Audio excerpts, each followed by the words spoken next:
Okay, everybody, welcome to the follow-up budget meeting of Tuesday, January the 31st. We're about to get started on our follow-up meeting. We had the meeting last week. We called the special meeting for today.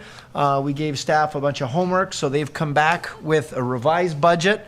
And today, we welcome council back as we have further discussion and presentation on the budget. So before we do get started, I'd like to start off as we always do, first with the singing of O Canada, and I will introduce our pre-recorded singer. Today it'll be Kristen Patterson. She's a Chippewa resident, born and raised. She's a funeral director at Morrison Son Funeral Home and has been there for 19 years. She's been singing since the age of 4. Today's rendition of the national anthem will be sung by Kristen Patterson. So please join me as we stand for the national anthem.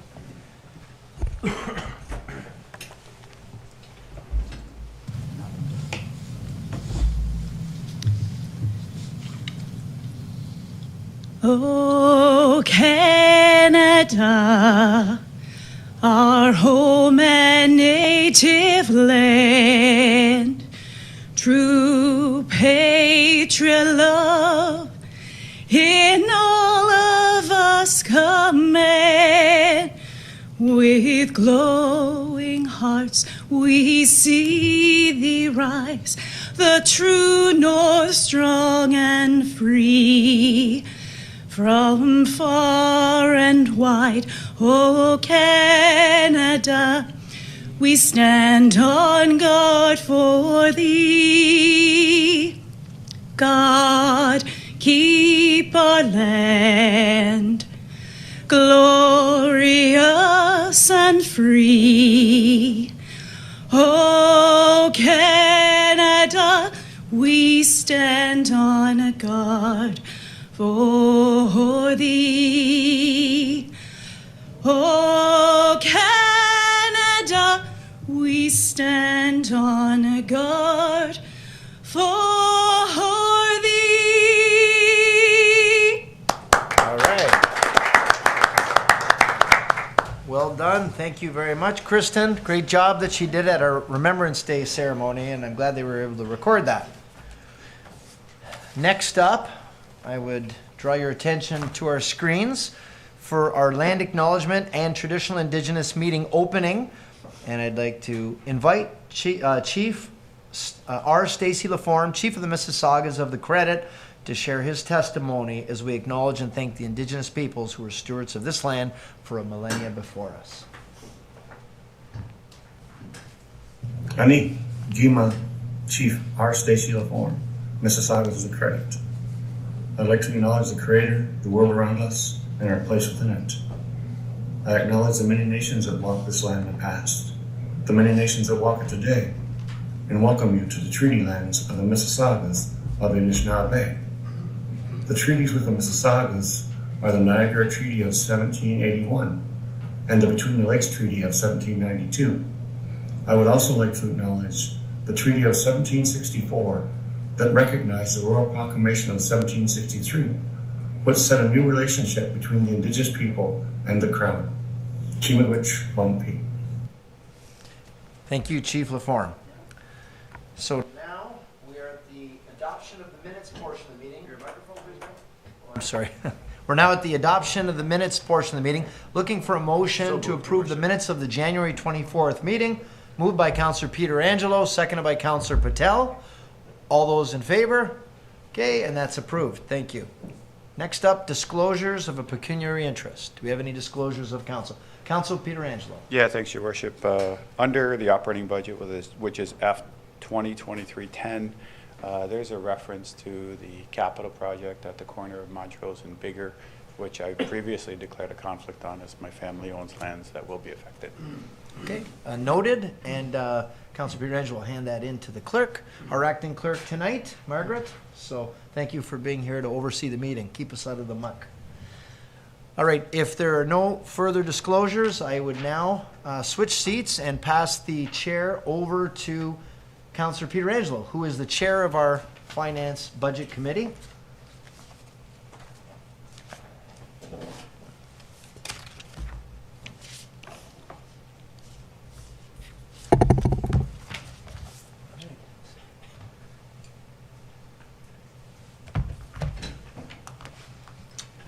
Okay, thank you, Your Worship.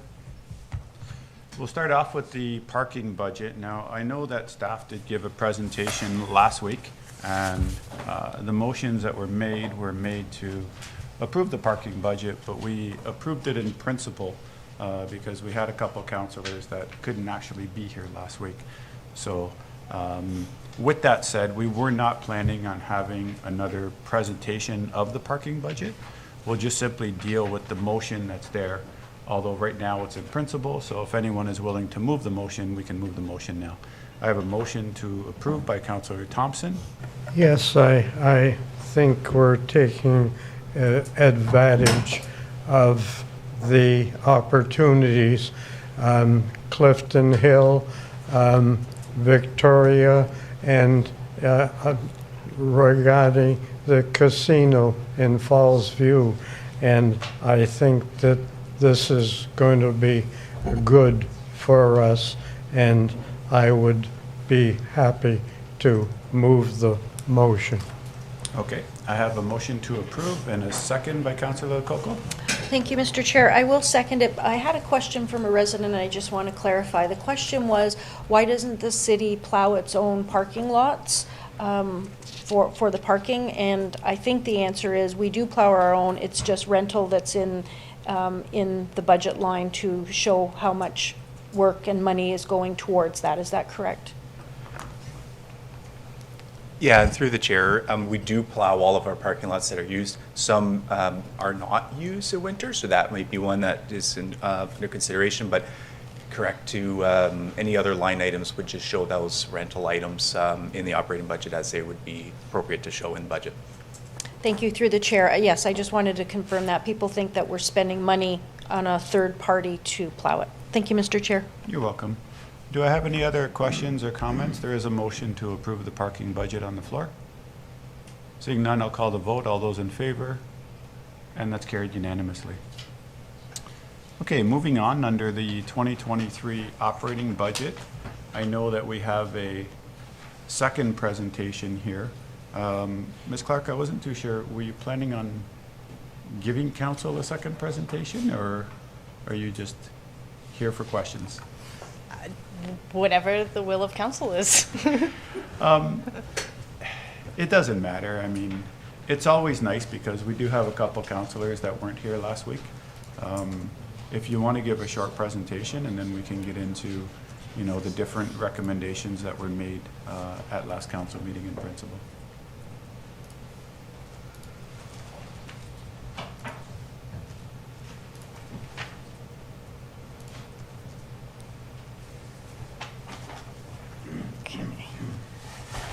Thank you. I thought I got out of this for a second there.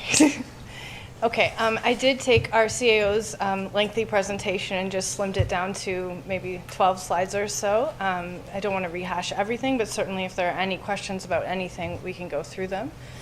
So we're still positioned well, and this budget could not be more accurately named that we are playing catch up. COVID and inflation, the recent years of the low budget increase are not sustainable, and our aging technology systems are not helping anything. So we started off last week with a $7.8 million deficit. That would have resulted in a 10% increase, to which council quite frankly said no thank you, and has provided reductions of 26%. You've reduced that $7.8 million deficit down to $5.8 million, which is about a $2 million decrease. Some of those cuts were sustainable in that you've increased revenue or you've cut expenses, and some of them are not sustainable cuts, and we've highlighted that just to draw attention to it, that the debt placeholders and the fleet replacement reserve, those were reduced by 50%. Those two amounts, which are about 1.4% of the levy, they will come back to you in future budgets. We will need to realize those expenses at some point in time, in the near future, in the next 1 to 3 years. So this is just a revised chart, was in Jason's presentation, our CEO's presentation. The numbers in red have been changed. So council recommended in principle wage reductions of $300,000. That's why you see that number is reduced down to the $2.2 million. The boards and commissions, of course, was the $25,000 reduction to the library board. The debt placement and the fleet charge, as I mentioned in the earlier slide, were reduced by 50%. And then Other is both increased revenue and decreased expenses of about $580,000. So the increased revenue is $296,000 and the decreased expenses are $284,000. That brings our total tax levy ask to almost $8 million there, $83.8 million. Just looking at this chart, on the previous presentation, we had a $500,000 assessed house. In this one, we've added the average household. I had questions from the media what the average household was, so that's about $249,000. We've included that in the chart. So under staff's original recommendation at 10%, the average household would have paid $1,472 on the city portion. That's reduced now to $1,431. And then the $500,000 assessed house would be at $2,874, reduced down from the $2,956. So it's about, again, like a 26% reduction in the deficit amount. In this chart, comparative taxes. So currently for 2022, we are 5th from the bottom in the region, so 5th out of 12, 5th lowest. Even with our increase of 7.4% on the operating side and the 0.5% capital levy, we expect Pelham to come in with taxes of $2,938, so we would actually maintain our position. We would still continue to be the 5th lowest from the bottom. And then just bringing council's attention back, what do you get for all your taxes? These are some of the levels of service that you get. We've got 5 ice pads, 7 splash pads, which is the most compared to Niagara, to St. Catharines and Welland. We have 1 indoor pool at the Y. We subsidize another pool at the Boys and Girls Club. We've got the 30 soccer fields, 4 library branches, both full-time and volunteer fire, and the most roads to maintain out of those 3 cities. The reason we choose to compare to St. Catharines and Welland, of course, is A, they have full-time fire, and B, they're our closest size-wise. So this is the tough slide. If council doesn't like the 7.4% still, we did put some dollar values to some of the suggestions that were in the slideshow from last year. So we did comment you could roll back forestry, so $325,000 of savings would represent the removal of the new crew, so 3 tree climbers, labor and benefits, that was about $257,000, and then the rental of the truck for the crew was another about $72,000, so we've rounded that down to $325,000. So you decided you didn't want to increase your service level in forestry this year, that's an option. Sidewalk clearing in some of the BIA areas, you could potentially save $160,000 there if you chose to change the service level. Reduce arenas, you could potentially reduce ice time by 56 ice hours a week on our various pads. Staff are estimating that would be about $100,000 in savings, and you could reduce your cemetery service levels if you'd like, and that could be a reduction of about $40,000 in savings. So the decision's there for council. There's certainly not an easy decision in front of you. At the end of the day, we do feel with the 7.4% and the 0.5% capital levy, we would still have a competitive tax rate, as pointed out by the previous comparative slide. Our user fees are still very low, something staff can look at, but certainly if that's a direction council wishes to maintain, to have low user fees, then you have to increase on the tax side to subsidize for that. And we still have very high service levels. So we provide a lot higher service levels than other cities in the region. So we think you get good value for your money. And that's it. That is my summed up version. Okay, thank you. If council does look at their agenda, they can see that there's 23 recommendations for this report that are listed in the agenda. I believe the top 19 were items that were discussed last week and were approved in principle. So if there isn't any opposition to those 19, then we'll just leave them in there right now and take one all-inclusive motion at the end. If there are any other comments aside from those 19 that weren't, I guess, picked up in those recommendations, then the floor is for council. Anyone can speak at this point. I'm sorry, Ms. Clark. Through the chair, I just want to draw your attention. I did email council, but there is a typo in the library's amount, and it's actually $5,343,608. So I did send that through as an email to council, and I wanted to draw your attention to the amended motion there with the correct amount.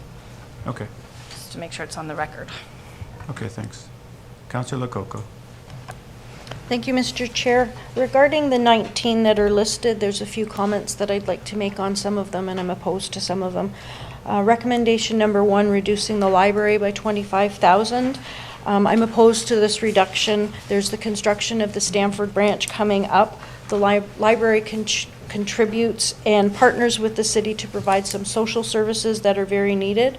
And due to these partnerships, the library has had to hire security for a cost of $71,000. If we didn't reduce any, we didn't reduce any other external organizations. I know we reduced a lot of things within our own budget, but going through all of them, we didn't reduce any other ones. So I'm not quite sure why we're reducing the library. And if you think about almost, per their presentation, almost half of the population of the city of Niagara Falls has a library card and uses their service. So I'm completely opposed to number 1 and number 2 for the library.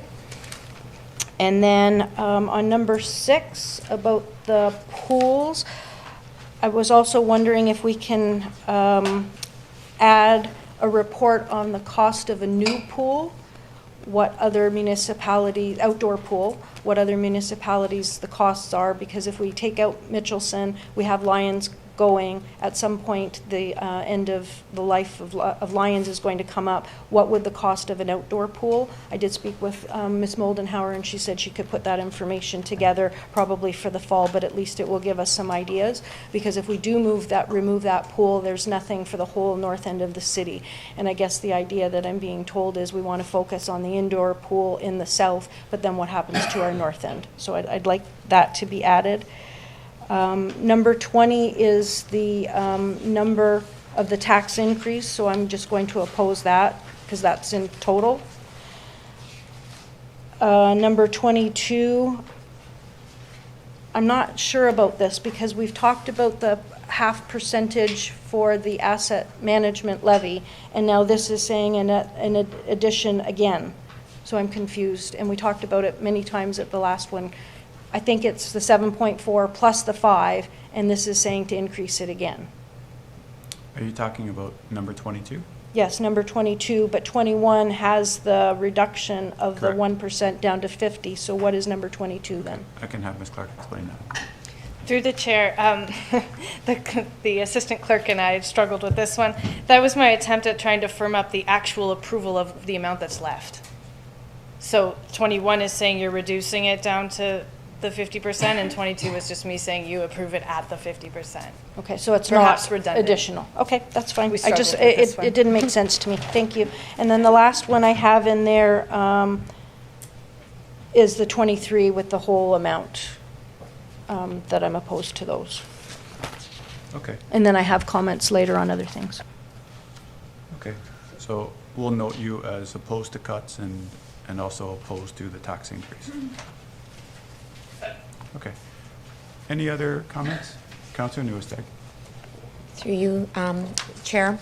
Number 11, although I am very much in favor of trying to figure out how we can continue to reduce the tax levy, I do have a concern about the beautification. Some of the areas, such as the downtown and Main Ferry BIA, I know the downtown budgets, they've already been struggling with it, and the Main Ferry has a very low budget. The landscaping design for especially the Main Ferry area was designed to have that beautification. If we strip that out and they're not able to fund it, those beds are going to actually deter and make it that much worse. So I'm just wondering if we can just look at maybe stripping out the 2 BIA areas that need it the most and leaving the other ones that are able to fund it better. Sure. Let's see if we can have staff comment on exactly where the removal is in regards to the beautification. Yeah, thank you, Mr. Chair. So we do have beautification areas, so flower beds, planted gardens in all of the BIA areas, or most of the BIA areas, and they also include irrigation. So if council were to remove all of the locations and the BIAs did not want to, one, contribute back to the cost for the city to plant and maintain, or two, do that maintenance by their own contractors, we would have to look at a sustainable way of decommissioning those flower beds, which the city would commit to doing because that's a sustainable savings over the long term. we have a contractor doing this work for us right now. So if it's council's will, if you want to choose for some BAAs and others, we can scale that up and down with our contractor. Just want to be mindful of the fairness aspect between the BAAs and who is getting theirs paid for and who might not be getting theirs paid for. That would be a council decision, but that's something I would want to be concerned with. Yep, Mr. Burgess. Yeah, and through the chair, just to add on to Mr. Nichols' comments, the approach would be to remove some of the more costly items of gardening and put in like grasses and things that don't need as high maintenance. So it's not like they're just going to be barren. It would just be kind of a lower maintenance. Yeah, I was going to screw it up. Whether it's annuals or perennials, I'm not in charge of gardening at any aspect, but just lower maintenance and stuff that can be more easily maintained by it. So that is really the shift that would be ongoing. So there wouldn't be an elimination of the beds at some... Would not be an elimination of beds. They would just move to, easier maintenance. So some people may question the beautification aspect of it, but it would be easier maintenance. But we would still maintain professional looking gardens. Okay. Yes, Councillor Patel. Mr. Chair, I'm opposed to 7.4% tax levy. I would like to see what we can do to bring it down. Okay. Thank you. Councillor Lococo. Thank you, Mr. Chair. I guess through you to Ms. Clark, the recommendations that you put on this new presentation of the forestry, sidewalk clearing for BIAs, reduce arena hours, and cemetery service levels, if we were to accept all of those, what would that take us down to? If we were to accept them all? Well, while Ms. Clark's calculating, those were full year savings too, so you just have to be careful. We could absorb some of it through reserve in 2023, but I couldn't cut arena hours, today because people have already booked, right? So for example, the arena hours, we'd be moving our total hour reduction down. So we would be stuck with the calendar till the end of April, and then it'd be picked up. Some of the other ones, again, you can't just transition. So those are kind of full year savings calculations, just to be clear to all of council. Okay, well, while Ms. Clark is doing that, I had a couple of... She was done, actually. See, I gave her enough time to do the math. Through the chair, all of those together would be about a 0.8% reduction in the levy, so you'd go from 7.4 down to 6.6%. Okay, thank you. Regarding the forestry, I did speak with Ms. Clark and Mr. Nickel regarding that. So we can't get rid of one, we can't get rid of two. We have to have the three for the whole crew and the truck. We are so behind in forestry. I know our CAO has said it. Our staff are telling our residents we're at least a year behind in doing tree trimming and that sort of thing. We're taking the most serious and safety issues. We are so behind. I know this is a very difficult year, and to put it off again, I believe we shouldn't do that. We really have to move forward with our forestry plan. So that one I would not. The ones regarding the sidewalk clearing of the BIAs, I was thinking before we agreed to that we would have to have some more info, and I was speaking with Mr. Nickel about that. We'd have to talk to the BIAs, what sidewalks would be taken off of that route.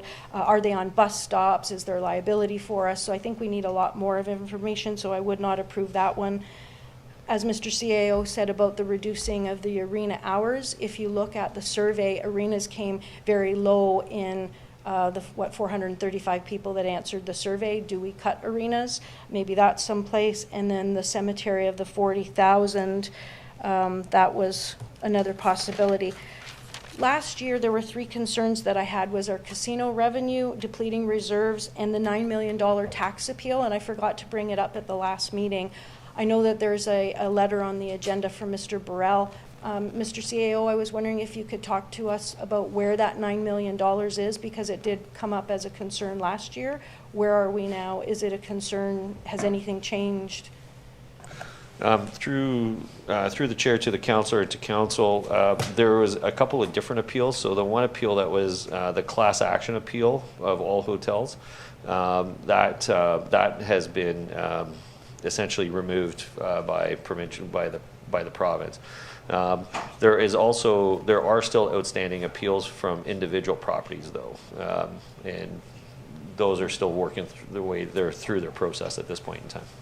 Thank you, Mr. CAO. And how long would that take to work out, and what are those individual ones valued at if you valued the whole thing at 9 million last time?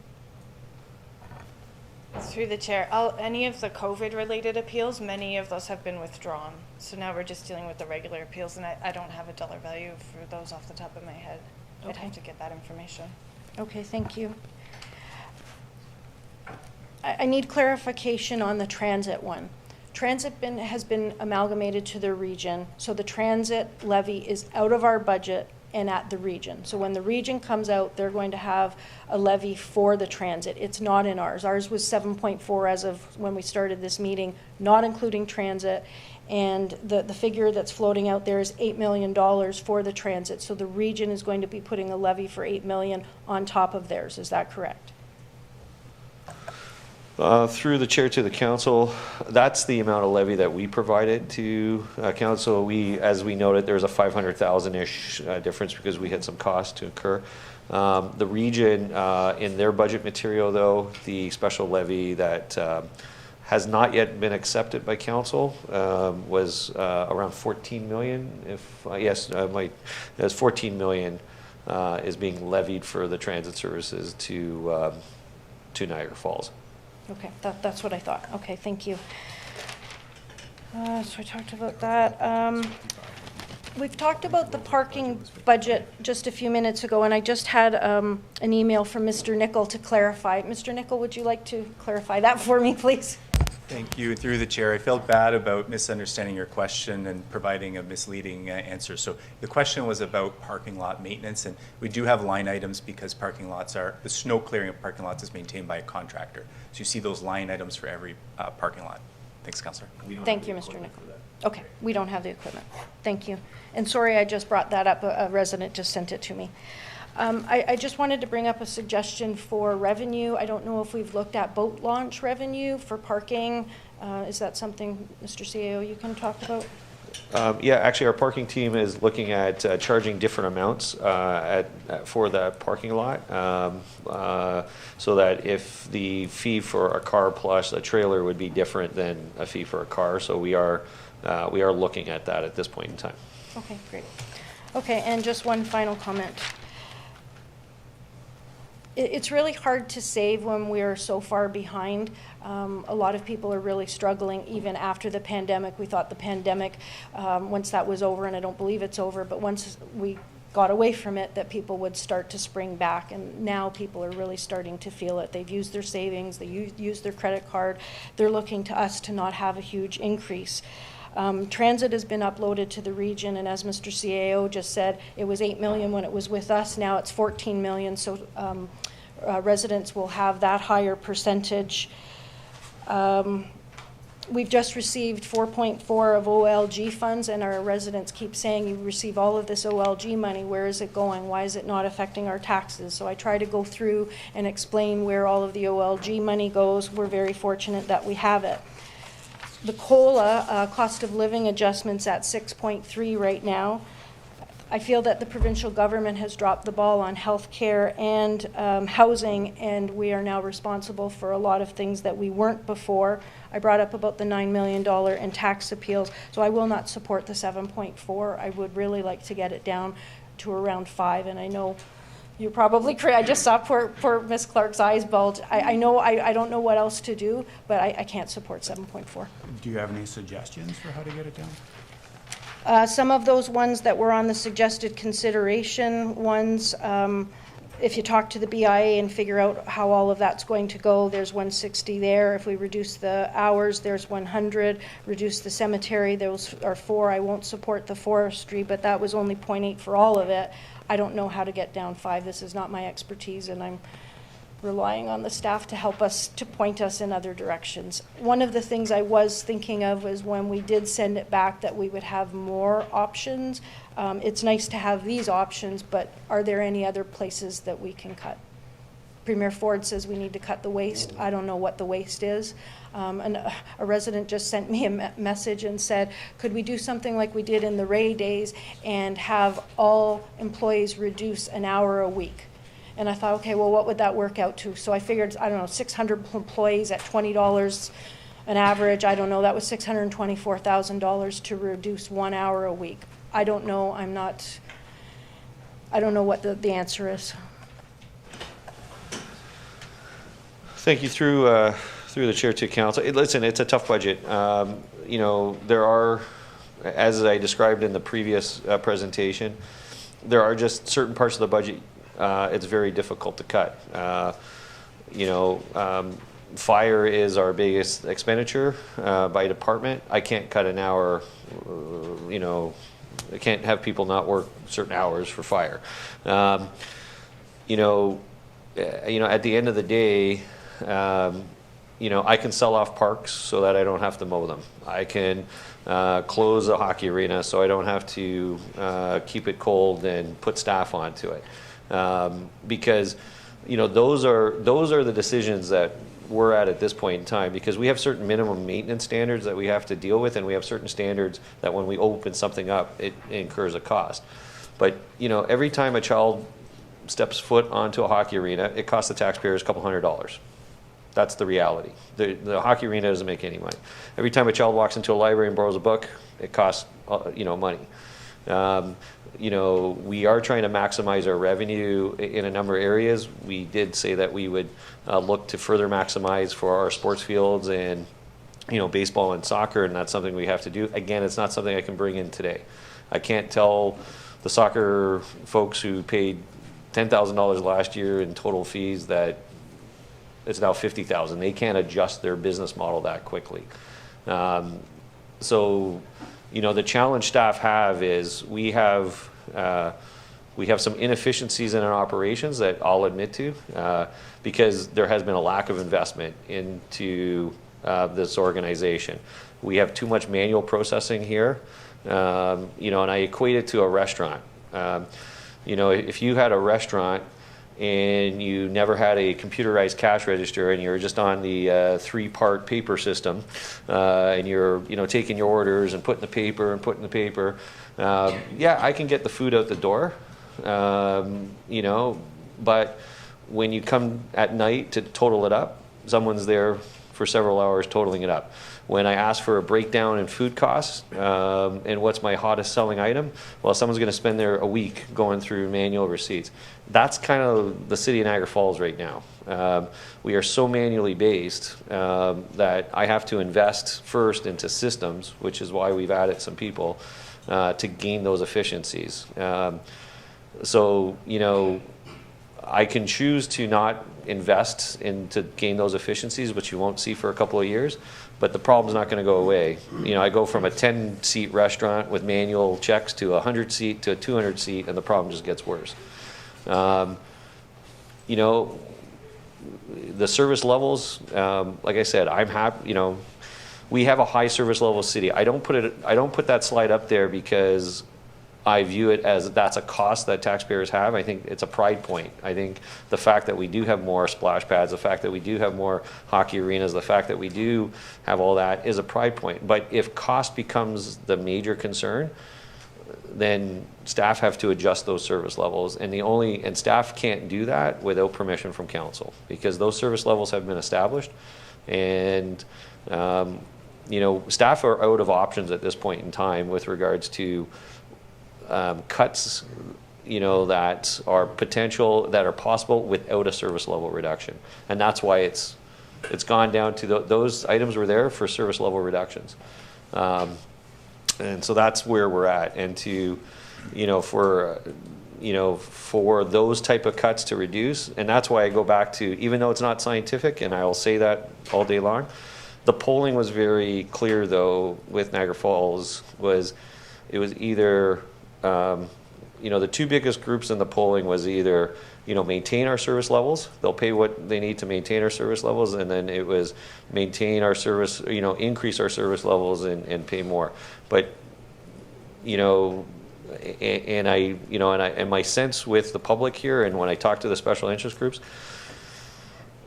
any cuts that we have will come with a cost, and I think it's that debate of, do you want less service and that's, unfortunately, that's why you guys get paid the big bucks. Staff is not going to make that decision. What we've presented is a budget that can deliver what we're delivering now for the cost. And I go back to my comment before was, we're not in Hogsworth. There is no magical cost reduction here in Niagara Falls. We're providing services at the low end, at a cost at the low end of the region. And, you know, we are doing things, I think, quite well, that there is a benefit from the OLG money. There is a benefit of how we've scheduled some of our services. But staff have taken 5 months to look for cost savings, and, you know, we're down to cutting services at this point in time, and that's a decision of council. So we have nothing else to offer. Even the additional ones that we have offered all have service level reductions to it. So we don't have that, and we are trying to prepare the organization so that our internal costs don't go up even higher to maintain the services. We are trying to invest into that in 2 to 3 years, we can level out some of our costs. So sorry for the long answer. I don't envy council. Council had a tough decision last year. Council has another tough decision this year. But from staff's point of view, our only recommendations at this point in time is service cuts. Councillor Strange. Yeah, thank you, Chair. And to that point, the last few years, we have not increased the levy. At the one point, we did 0% when we probably should have raised it a couple percent. And we're realizing it now that we should have done that. Last year alone, when we came and we accepted the budget and the levy at 2.9%, and then when we did, our CEO said, listen, if you guys accept it this year, next year is going to be around 10%. 8%. Everybody around this table knew that when we voted unanimously on that. It was a unanimous vote. So, you know, and it's you know, we knew about it. It was not really, and because of coming out of COVID, and we realized that we wanted to try to keep it as low as possible. Now we're trying to play catch up with other municipalities who have a higher tax base. Their higher taxes towards what their assessed value is in their houses. You know, it's not really fair to the new councillors, Patel and Newstag and Baldinelli, because they're coming in to this year and right away they're like, oh, 7.4%. You know, I'm sure they've been canvassing and say we're going to keep taxes low and everything low. And the other councillors, we knew what we had to do last year, and we knew this year was going to be towards 8%, like the CEO said. So I don't know how much lower we can go without cutting services. And we're going to have to really dig down deep. And, you know, it's like I said, it's not fair to the new councillors. So unless we find something like Councillor Lococo to last year accept this, but then this year want to reduce it and get the 5%. I don't know, how do you get to that 5%? I would love to do it, but I don't want to cut services. We live in a great city, and to cut services, I think is not going to be good for us. Councillor Newstag. I agree with Councillor Strange. We do live in a great city, and last thing we want to do is cut a lot of services. However, some of them, there have been some potential suggestions here. Can we talk about each one so we understand what we really are cutting? So we don't say halfway through the year, I had no idea that's what we had agreed to. So do you want to start with forestry? Actually, why don't we start right at the first one and go all the way down so we understand the total impact that it'll have on our residents. So the top one I'm looking at is forestry. Oh, okay. I'm on the other. I'm on the budget Which perspective one? one. Oh, on the 23 recommendations? Potential suggestions ones, the reduce McBain Community Center hours, library hour reduction, sidewalk clearing. Oh, okay, so it is that one. Okay. I'll tell you what, I'll get Mr. Nicol to talk about the forestry department, because I believe that this would have been a new crew to be added to forestry. And when we are talking about, if we can assign the exact number as well so we can see how much the impact of each one is. Thank you. Okay. Yeah, thank you through the chair. Maybe Ms. Clark will be bringing up the slides and we'll walk through. The options. So as it stands today, we have a relatively small forestry crew, and we rely on some contractors for to supplement that work. In our tree inventory, we have quite a number of trees, and our rate of tree cutting right now is, or tree trimming right now is about 1,000 trees per year. Our inventory is about 27,000 trees large, so that means that we have a 27-year cycle for tree trimming. So this option would be to add another crew of 3 tree climbers, and then we'd redeploy our supervisory staff to do a rover between 2 of the crews. So we could have weekly, everyday service to do additional tree trimming. We also know that the city is poised to plant more trees through some partnership programs, and it's part of our climate adaptation plan and a few other initiatives. And so we need those resources to be able to procure and install those trees. Even to do homeowner inspections and homeowner consultations, it's quite time consuming, because we want to make sure that the tree that is in front of someone's house is healthy and that's being trimmed so that it's not causing impacts to homeowners. So all of those things do take time and resources. So $325,000 is 3 new tree climbers and a $70,000 rental of a new bucket truck. That would allow us to get started with the crew. We wouldn't hire the staff until the bucket truck is available to us, and so there would be some lead-in time for cost savings. However, it's prudent to budget for the whole amount so that it's not an impact over phase and process for next year. Scaling that back, if council chose to reduce that amount, one option would be to provide a small, modest increase that would allow us to bring in contractors to do the work. And we could definitely offer that as an option, but we feel that the actual need in our forestry department is probably 2 new crews. We wanted to walk before we ran, so adding 1 new crew will help us get caught up and deal with priority risk issues until we can reassess the plan and look at a long-term plan to be sustainable to manage our forest inventory. And I'm happy to answer any more questions if there's more specific questions in there.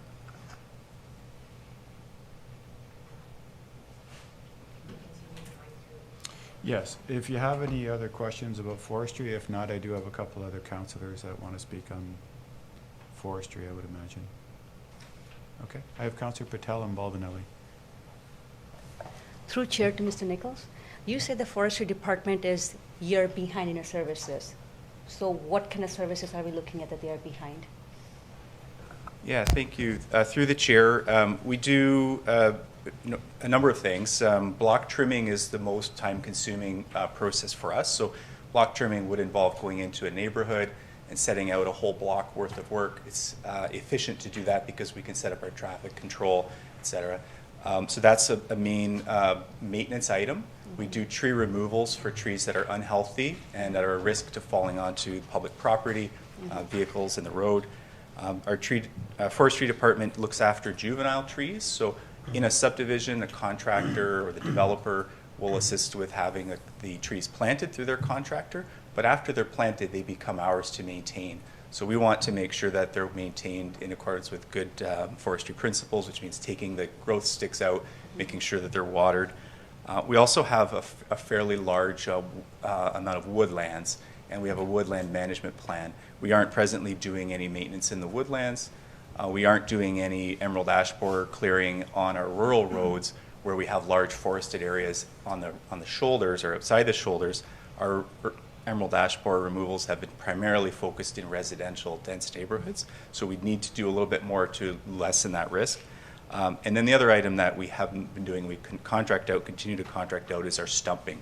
We don't do tree stumping, stump removals. That's specialized work. So it's the block trimming and the tree removals that are really the large volume of our work, and we're about a third, we're 3 times behind in those areas. So how much staff do we have as of now, and how many trucks do we have? Just give me 1 second, That's Councillor. okay. I have that on my machine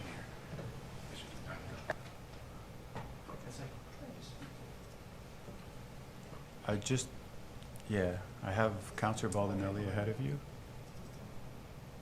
but we're just waiting on an answer for Councillor Patel.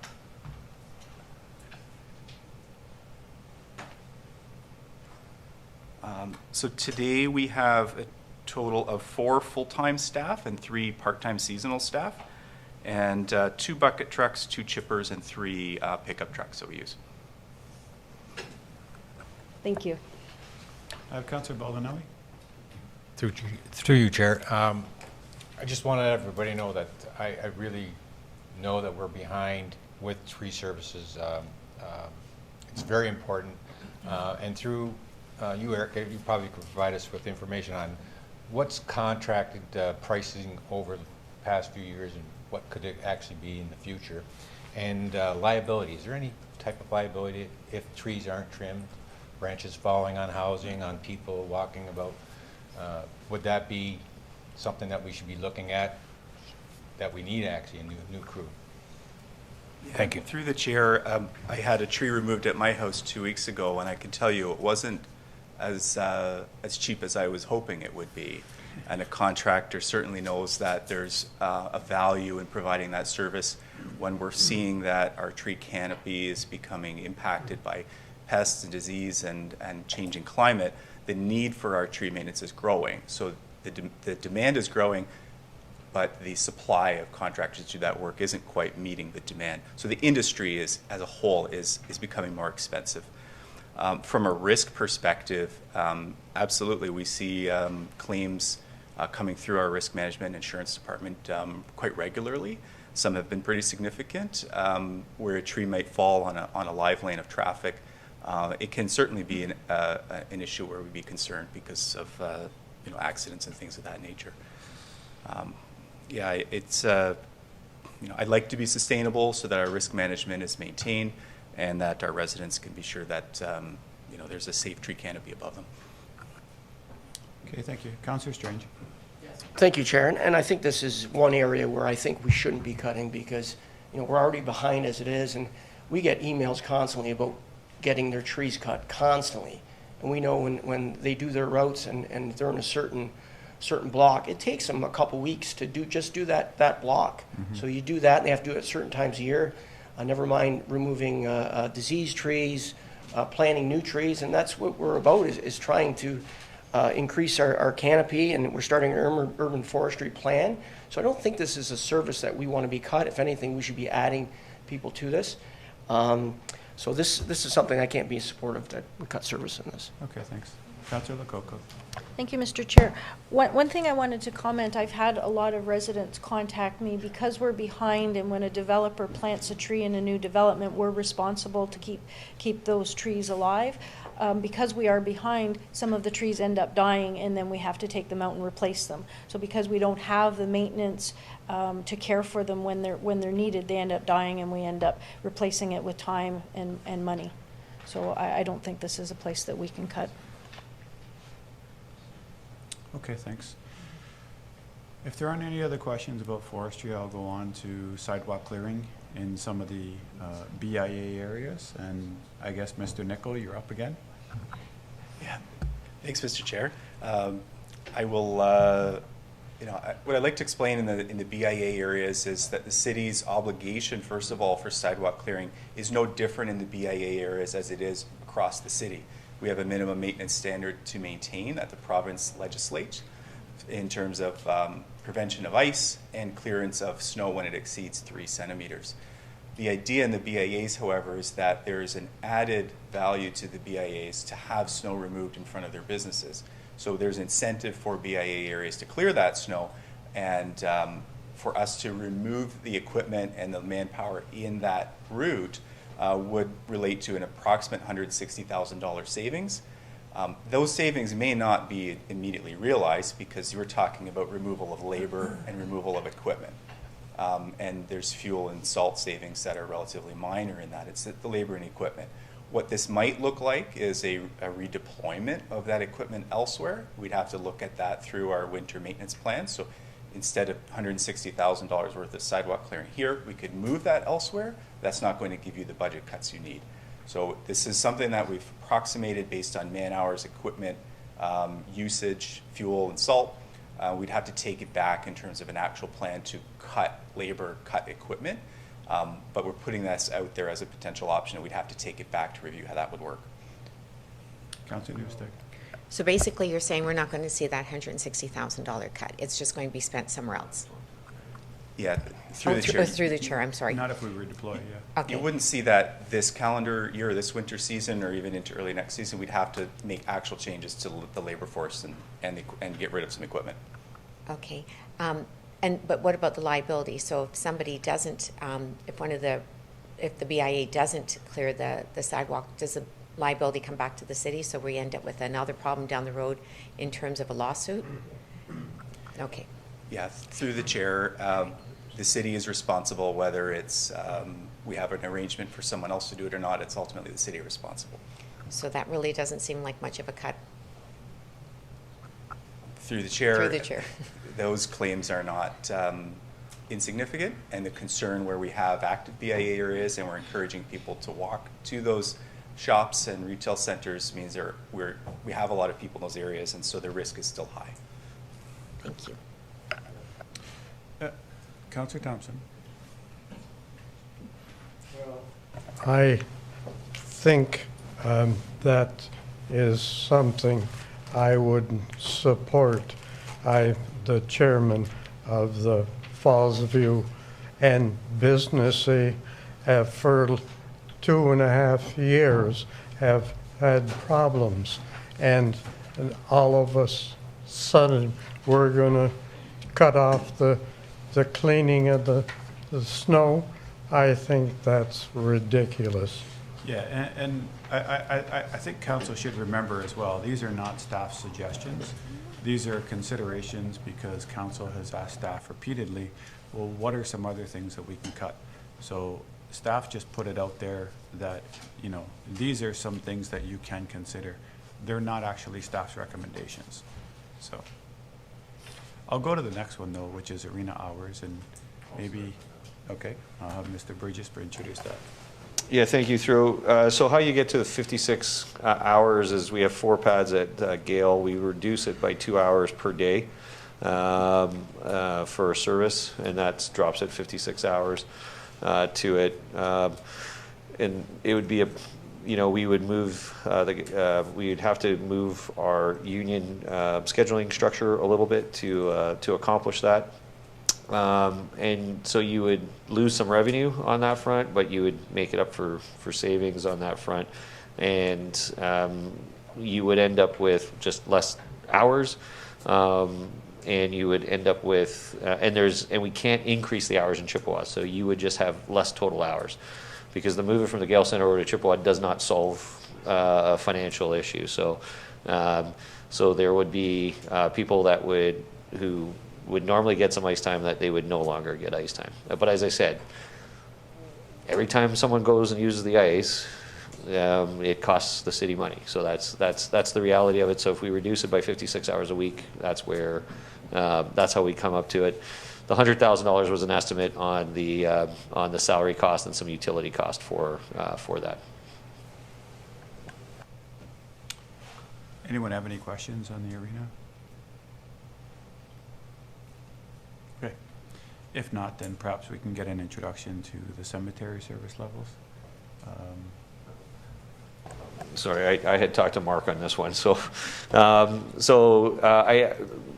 after last council meeting, I asked all my heads to come up with suggestions and what they could do further. That's how some of these came up. This was their next best alternative, as the chair said. None of them are being recommended. That would be a reduction of some seasonal and co-op staff that they have, and that they maintain some of the gardens. So what they would do again is reduce beautification into the cemeteries and reduce some of their event work that they do at the cemeteries. So that is really a labor savings for a few non-full-time positions, but there would be a service level reduction attached to that. Okay.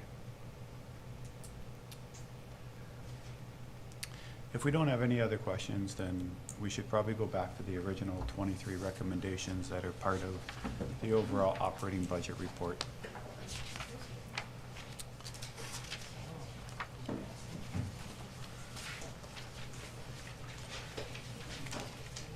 So at this point, I'm sorry, Councillor Patel.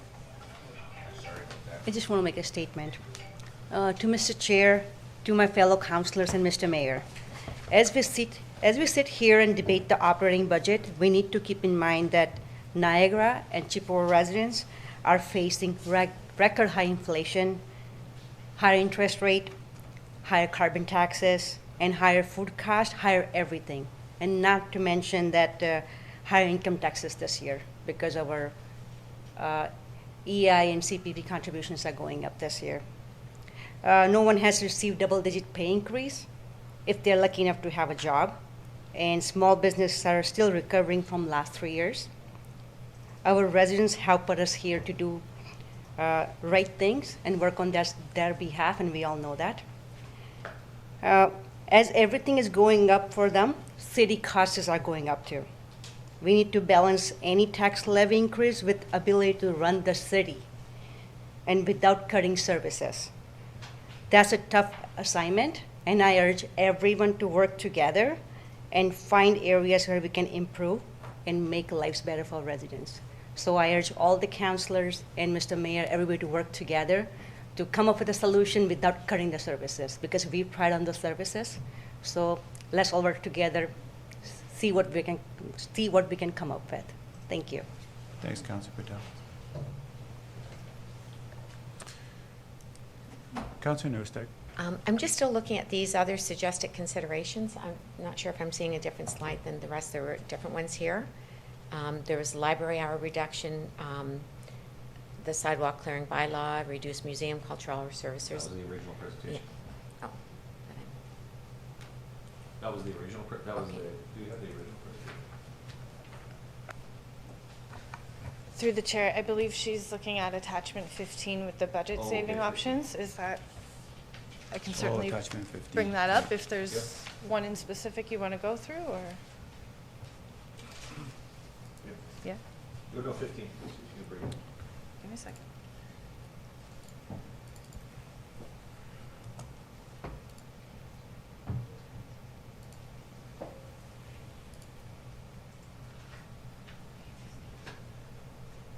Is that the one, Councillor? It's page 40 of 321. It's the budget perspective, the alternative approach. It's your original. It's the original presentation. Yeah, I was right. Once in a while, I'm right.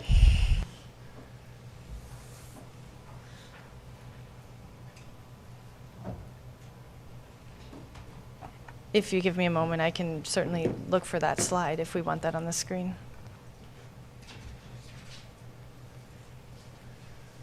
So just while she's looking for it, that was done in the original presentation without some of the numbers as options to show that if we're going to go to more cuts, these are some of the areas we'd look at. So for example, the sidewalk clearing bylaw, as has been noted to this council, we clear more sidewalks than a lot of other communities. A lot of other communities have sidewalk clearing bylaws where you're responsible via bylaw to clear your sidewalk in front of your house or in front of your business. It doesn't remove the liability from the corporation still. The only thing that can happen is the corporation can fine you for not adhering to the bylaw. So it does attempt to reduce risk.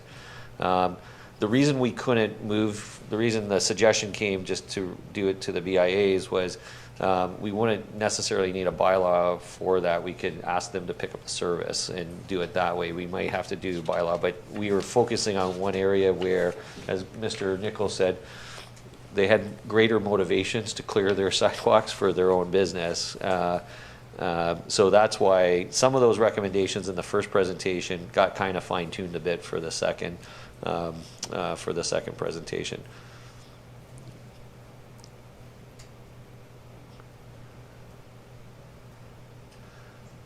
No, I think it's one more. This one here. Right. So the library hours. In speaking to Alicia at the library, the cut from 8.55% down to 8%. She does not believe she'll have to reduce library hours for that. She would reduce certain co-op students and some other things for that. The snow clearing bylaw I talked about. The reduced McBain community center hours. like currently we're not even open on Sundays right now. So we could look to cut more hours, reduce. Sorry, that's the museum. No, I went to the very top one, McBain. Oh, sorry. Reduce McBain. So we could further reduce hours there to get some labor savings. We talked about rollback forestry, reduce bylaw complement. I'm carrying a slight overage in bylaw because of homelessness, and we were able to obtain some funding from the region, frankly, to cover up for some of those costs. But we can reduce bylaw, and they won't field as many complaints as going forward. Reduce winter maintenance standards. We're slightly above where the province requires us, so we're doing better than the minimum maintenance standards. I live in St. Catharines. I bug these guys all the time. You don't see a plow come down your subdivision street at any point in time after a snowstorm. It rarely happens.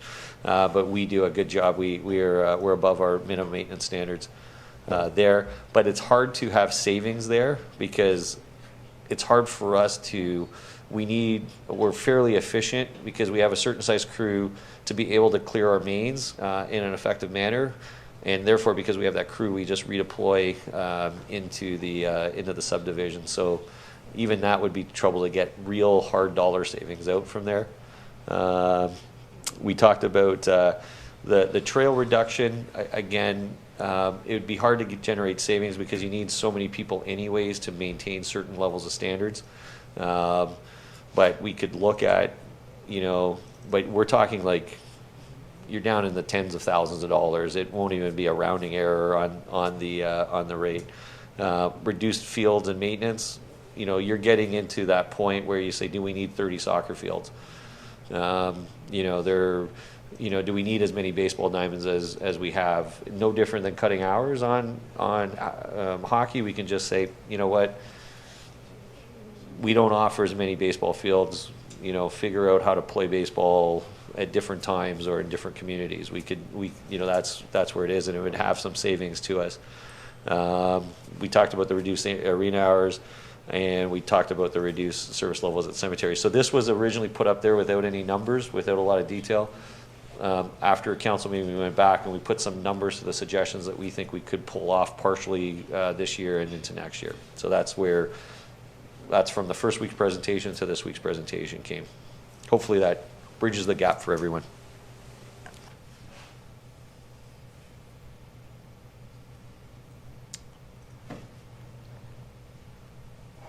Councillor Patel. Through Chair to Mr. CEO, a 2023 property tax funded position requested. Can we take some of the position off to reduce the budget low?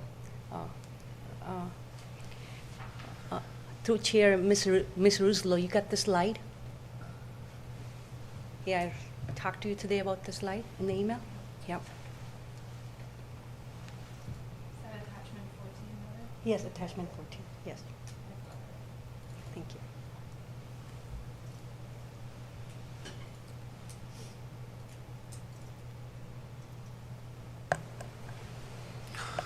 I'll start and have my teammates tag in. For legal, we're actually reducing a position there, so that was a net savings. In finance and IS, I can give you a partial answer in open session, and then I would have to give you a more fulsome answer in camera as it relates to protection of property, some of the matters that's there. The IS positions and the finance position, as we talked about how paper-based we are and where I see efficiencies, we can gain some efficiencies if we put in some new systems, quite frankly. We're very manually based. We're very inefficient in how we process a transaction, how we take a call, and how we disperse a call. Without throwing anybody under the bus, and I hate doing this, but we've had some bad examples of, because we don't have the resources, we bought a very good software system, and we've never really fully implemented it because we didn't have the resources to implement it. So you buy a great piece of software, you don't have the people to implement it, And it doesn't matter how great the software is, if you don't know how to use it or if it's not hooked up, it doesn't mean anything. The reason we're adding the staff, part of the reason why we're adding the staff is we need a new ERP system. I think there was a presentation before the council. A lot of our systems are more than 20 years old, and they just won't be supported. So we need another ERP system. Those positions will help bridge that gap to get those systems in place. There's, like I said, another issue that we can talk about in camera if council so chooses. I can give you a bit more detail on some of the issues with that department. The budget person, Tiffany's going to throw an axe at me because she hates this all the time. But the reality is we are several years behind in our audited financial statements. Because we're so manually based, because we don't have systems and we don't have enough people, we are going to be presenting our 2020 financial statements to this council in 2023. That's not acceptable for an organization of this size.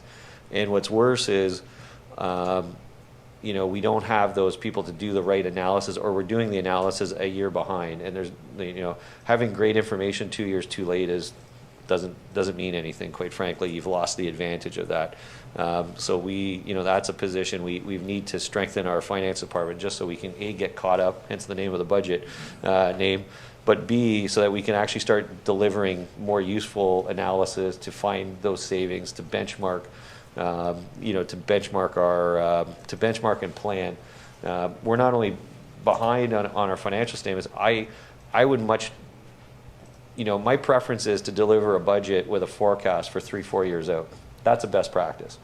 To say this is how we think we're going, but we can't do that because I can't give you 4 years ahead when I'm 2 years behind. It just doesn't work that way.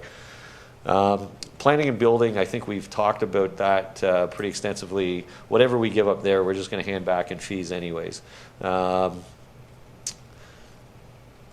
The recreation and cultural facilities, again, I would have to disclose one of the items in camera to council on this, on a past history issue, but what we're trying to do is develop a facility department that can maintain our facilities. This council is going to have to be obligated to do asset management. Our assets we have some great assets. Gale Center's great, McBain Center's great, but they're aging. So even our best assets are starting to have, we're going to shut down, not because it's a bad thing, we're shutting down the Gale Center this month because we have to replace our cooler in there. It's at that point in time. The facilities guys didn't like the fact that I pointed out that there was a bucket in council last week, and they fixed that issue. Everyone here who comes into this council understands that we have heating and cooling issues because our system is from 1960 whatever. We have a lot of issues with facilities that we got to get corrected. So that's part of that, and I'll have Kathy expand on that. Then there's I think there's municipal works down below, correct? Municipal works. A lot of this we've talked about with the tree climbers.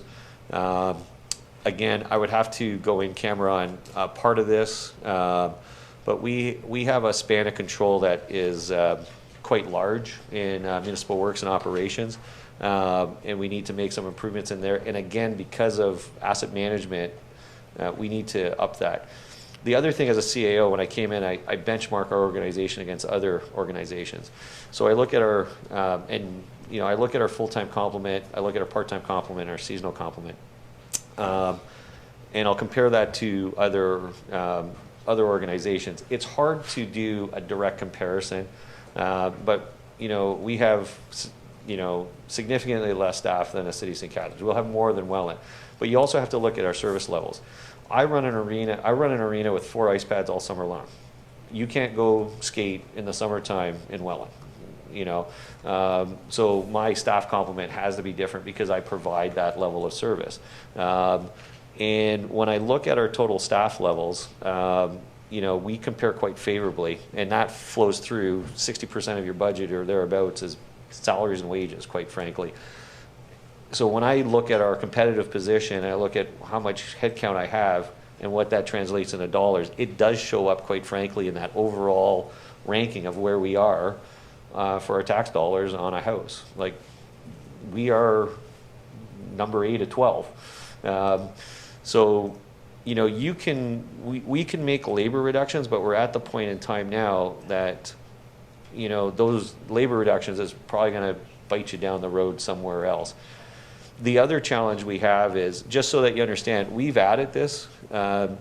If the original forecast from staff was there were 16 other positions there, so we cut 16 positions to get down to. So the experts in their field wanted 16 more staff members. We cut, right? So this is being presented to you not as what we wanted. This is being presented to you with what we think we could just get by with. So, and that's the unfortunate thing. Sometimes you don't see some of the work that goes on before it gets to this stage. And, you know, in one department, Ms. Moldenhauer, she deferred some staff too. So she said, well, okay, which is like a cut. She deferred the hiring of some staff for next year. And, you know, our team knows that, you know, this was a tough budget. We cut a lot to get to this stage. But there is some issues with our organization that we just have to address, and we are too far behind in too many departments to it. And the challenge is, quite frankly, you know, I'm choosing between, well, we deferred forestry for 5 years, and they're so far behind. So now I'm going to give forestry, you know, 3 guys, right? And then it's like, well, we never had a facilities team. You know, I got over $100 million worth of facilities. When I got here, we had 1 dedicated plumber, and he was split part-time with our water team. Like, no other organization would run 4 hockey arenas, a pool, and have a part-time plumber involved and no full-time facilities guys. We were just, I don't want to say I don't want to criticize previous management. You know, we were very tight, but there comes to a point in time when you're at a certain level and you got to deliver a certain level of service, and people expect your arenas to work, they expect your pools to work. You need staff to do that. And I think we were so, I don't want to use the word cheap, so low cost, whatever we want to put on that phrase, and I apologize for not having a good thesaurus. I think we hurt ourselves. And we had a situation with one facility, which I disclosed in camera, but you know, it cost us a lot of money by not keeping up. You know, and I would gladly pay 3 more staff to avoid that issue again. So, you know, we need to set some minimum levels of operating standards to do that. And that's where it's, you know, unfortunately, certain services, you know, fire has certain standards you have to hit. Police have certain standards they have to hit. You know, if the province mandated certain municipal standards, what I can guarantee you is we'd have to hire a lot more staff. But because certain areas you can't cut, council and staff have always cut the other areas. So it's always the pools, the trees, the museum, the libraries, you know, because that's the stuff we can cut, and that's what's been cut in the past. So long-winded answer to say, we're so far behind our service level standards, we needed to kind of catch up. And, you know, are we there yet? If you asked my staff here, they could give you some great business cases of why they need more staff than what they've asked for. But, you know, I choked pretty hard when it was 10% to get to 10%. We were higher than 10, just to be clear. We were higher than 10. I choked really hard to get it down to 10. I gave council suggestions to drop it further, and knowing some of those we'll have to work on going forward. But we're at the point now, if we need material changes, we're talking, we're talking more significant service level reductions, like closing of a hockey arena, closing of a library branch. Those are where, if you want real savings, real sustainable savings, that's where you got to go to next. Some of this other stuff, it's $10,000, $50,000. If you want real savings, that's where you have to get to next. Sorry for the long-winded answer, Councillor, but this is 5 months of staff debate that we try to put into a 20-slide presentation. There's a lot of context to it. But is it possible to live without the director of operation and one of the staff, a recommendation from financial department? Is it possible? Is it doable? It will help a lot. Through, on the director of operations, I want to go in camera to give you a more fulsome answer on that specific answer. You know, for the finance position, you know, we're at risk of again, I need to go in camera on the finance position also, because it rests with matters of property and matters of assets. So I'd love to give you the answer. I just think it'd be better if we do it in camera. I have Councillor Strange and then Councillor Lococo. Yeah, thank you, Chair. And I think something that you maybe didn't mention is all the development that's going on in Niagara Falls. Like all the houses are going up. If anything, we need to be increasing services and increasing our employees, because you got snow plowing, you got trees, whatever it may be, because of our growing population. It's not something we should be doing every year is decreasing. We should be increasing. I don't want to cut hours to the community center, the McBain, where people are exercising, or to the Gale Center. I don't want to see kids or whoever going out there and playing hockey. I don't want to be taking kids away from going to play hockey, and you keep kids busy, and they really do stay off the street. So I don't want to do that. I don't want to go back. I want to go forward. I just have a question to our Director of Finance. Right now, where we're at 7.4%, on a house that is assessed at, say, $500,000, people don't realize, say, their property that would sell for $900 or $800 is not usually assessed at $500. It's probably assessed between $250 and $350 possibly. So on a house right now, and I'd like to play catch up to the other municipalities, we're number 8 in the region where we are right now. So it is time to play catch up. What would be for a $500,000, and the majority of Niagara Falls isn't at that assessed value, how much would that be a month for that taxpayer? Through the chair, a $500,000 assessed value with the 7.4% operating increase, 0.5% capital levy would be about $17.60 a month increase. On the average household, of course, that drops down to $8.76 per month. Okay, thank you. And when you think about potentially losing service or paying, and a lot of us aren't have an assessed value of $500,000 a house.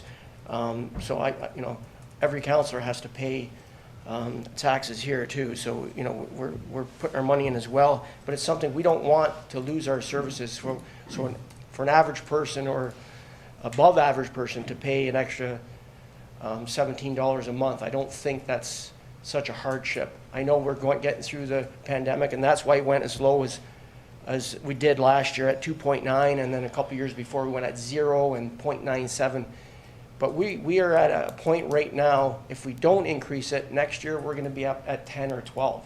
I don't want to be doing that. I don't want to be cutting services. I don't want to be doing anything like that. In a growing population, we should be increasing services. Okay, thanks. I have Councillor Lococo. Thank you, Mr. Chair. In our 2022 budget meeting last January, I know we all talked about cutting things and that we would come in around 8%. And our CAO, I asked him what the difference was between last time and this time, and the war in the Ukraine, the economic. So there's a lot of differences between what happened last year and what's happened this year of why we're here. When we looked at our budget last year, yes, it was dire, but it didn't seem as dire. Our CAO gave us different options about what we could do, different things that we could look at. It didn't seem as dire. Today, it's a lot more dire than it seemed last time. So I'd like us all to think about what we talked about last year is very different than what we're talking about this year, and to take more cuts to look at different ways of doing it. That's not exactly what we were talking about last year. So some of the comments that we made from last year are not applicable this year. It is worse off than it was. So I think we all have to look at all of the differences this year and figure out where we can make some additional cuts. And as we're all saying, like, what do you cut? Do you cut service? Do you tax the taxpayers? I don't know what the right answer is. I don't know where we're all going with this. But last year it was a different story. It's not the same today. Okay, thanks. Councillor Patel. Through chair to Mr. CEO, last year you took out the amount of money from the reserve. Would you explain what is reserve and what is used for? Thank you. Through the chair to the councillor, we have a number of different reserves. So we have something that I would deem as statutory reserves. Those are reserves for like development charges. It's things that you assess that you have to spend on in a very specific manner. And then you have discretionary reserves, and we have special purpose reserves. So we'll have a reserve, for example, for winter maintenance. So if we have a bad winter that's a little higher than budget, we pull from that reserve so we don't tax, and then you hopefully have a good year where you don't spend as much and you put some money back into those reserves. So last year when we pulled from reserves, it was a one-time pull, not to pass that on, because it's unsustainable. You would just drop your reserves down to zero if you didn't pass on the tax increase that's required. Reserves are generally meant to either save for something that you know is going to replace, or to deal with unexpected fluctuations in your operations. Those are really the two purposes for reserves. With last year, it wasn't an unexpected change. It was the costs were increasing. We just didn't really want to pass the cost on that year, so we kind of went, okay, well, we'll stabilize for 1 year and move on. But I'll pass it over to Tiffany. She'll have the more up-to-date kind of numbers on total reserves, and she'll give you a bit more clarity. Through the chair, we carry kind of three different buckets of reserves, I'll call them. We have our operating special purpose reserves. Those total about $19.5 million. In that, though, you've got a building reserve of $3.2 million you can't touch. That has to remain within building. So it only goes in and out for building related transactions. You've also got a planning reserve of $1.2 million in that number, which is your special purpose reserves for your community improvement plans. I wouldn't necessarily recommend repurposing that. And then municipal works, they have a total of $1.8 million in reserves, which includes our winter maintenance reserve, our CAO pointed out, which is about $719,000. And this is for those times you have a worse than expected snowfall. We can dip into the reserve if we've gone over budget. And then the balance in our tax rate stabilization reserve, which is the one you care the most about, it probably, is $1.6 million. So there's not a lot left over to subsidize, and it's not a good strategy to budget the money. The reserve is more there in the instance you actually go over budget. So that's our operating special purpose reserves. Our capital special purpose reserves, which are generally designated for capital purposes, they're about $29.8 million, and about $17 million of that is for water and sewer, leaving about $12 million for roads, parks, everything else, fire. And then our reserve funds, we've got about $47 million in discretionary reserve funds, $28 million in development charges, which are obligatory. You can't touch those other than the use of development charges. And then we have other obligatory reserves like federal gas tax, provincial gas tax, which will be going to the transit. Those are $27 million. So in total, it's about $102 million in reserve funds.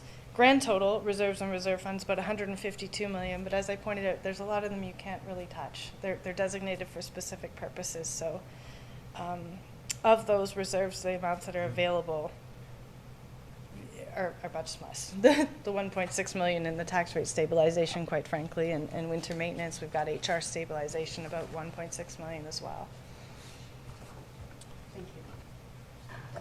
So what you're saying, Ms. Clark, is using the reserve is like burning the furniture to keep your house warm, right? Eventually going to run out of it and there's nothing left. Okay, thank you. And Ms. Clark, I know there was some talk about perhaps cutting a couple staff. Can you just give council an update as to how that would affect what we're looking at? Thank you. Through the chair, yes. So if we cut 2 staff members, for example, the director of operations and one of the IS positions, be about a savings of $190,000. That reduces the levy by 0.2%. But to put it into perspective for you, the impact on the $500,000 household is a savings of 48 cents a month. The annual savings is $5.79 for the year. So I find when you put it into perspective in that manner, you realize that it's not that drastic of a cut when you look at it that way. That means for the average household, it would be about 25 cents a month. Correct. Yep. So cutting roughly 200,000 results in a savings of 25 cents a month to the average household. That's including benefits and everything? Yes. That's what percentage you said? For 2 staff members was 0.2% of the levy. Councillor Strange.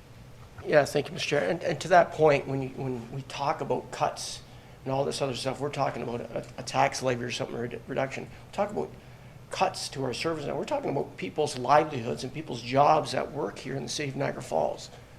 So when we cut something, hours at the arena or whatever it means, okay, well, we don't need you anymore, so guess what? Your job is done here at Niagara Falls. So when we think about bringing those cuts to fruition, we're talking about people's livelihoods and people's jobs here in the city of Niagara Falls. You're right. Councillor Baldinelli. Through you, Chair. CEO, these created efficiencies that we're going to have with our current investments that you're going to make, can you explain to council and anyone what are the future savings possible through all these efficiencies? Because I believe in efficiency myself, and I think that in the long run it'll create more efficient processes. Obviously, will there be any cost savings in the future? Thank you. Through the chair to the councillor, it's a great question. I used to be a consultant, and I don't like to dollar saves it, because the reality is when we get more efficient, it'll be deployed to do more services, because the challenge we have is we have too much work and not enough time to do it. So the hope is that we can build these systems in to become more efficient in 2 or 3 years, and then when the growth of the population is higher and the service demands are higher, we're not actually adding more staff. So the intent is to be able to do more with the same amount is really the intent of it. I'm going to give you a prime example, and I've joked about this before. When I first got here, one of the first things that happened, I had this hit my desk, and just before I got into this meeting, Ms. Clark passed this over to me. They're manual payment vouchers done on an Excel spreadsheet that someone types into, that requires a whole bunch of signatures on it. So this little piece of paper to approve to write a check goes to 2 different buildings to get 3 different signatures. If you're at Niagara Region or you have a modern ERP system, something that I'm used to, this would come through an email. I can go on my phone, click it, and move on. I don't have a courier moving this paper around multiple locations.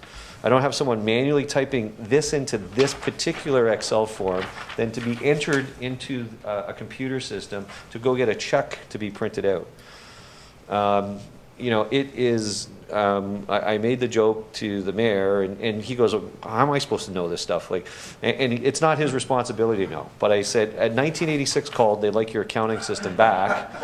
I've never seen this before. I was waiting to go downstairs, and for those who are old accountants, I was waiting to go downstairs and see a McBee OneRate system as our background system. But that's the efficiency we're talking about. Now, does that mean if we change this, does that mean that I'm going to save the taxpayer $3? No. But what it means is I can process way more transactions with the same number of people. Or what will happen is, how I believe the efficiencies actually work in an organization, the person who's manually putting this in, which is really low dollar value, they can actually go and work on something that's far more valuable. We're just doing a system we're just upgrading our visa system, for example, for employee expenses. And we actually did a calculation, and I'll send that memo out to councillors about how manual, just to get our visa expenses through, and how much manual time that will save. Then that we can then go and invest someplace else. So when I talk about catch up, yeah, this is, you know, I don't know a $100 million organization that has Excel spreadsheets flown around, and you know, I'd love to put a step counter on some of these pieces of paper and see how many kilometers it travels just to get approved, to come back to accounting, to be entered into a completely different system to get the check out the door. So, you know, I can't give you a dollar amount, but all I know is no organization runs like this anymore, and we will be able to, you know, probably increase our population and increase our transactions by 20 or 30% without adding any more people to it. Under this system, if I get 20 or 30% more transactions, I need to add 20 or 30 more people in, or not 20 or 30 more percent of people into finance. This is one of the reasons we're behind 3 years in our financial statements, quite frankly, is because our finance department is struggling with technology that just doesn't work. And that's why we're just trying to catch up. Sorry for the rant. As an accountant, that's not something we like to brag about, but it is what it is. I'd like to thank you for that explanation. I just had a lot of people saying, you know, well, you know, how much money are we going to save with the efficiencies? And I said, it's not, you know, it's like having your time at your house. You just get more things done, the same person. So thank you for the explanation. Councillor Thompson.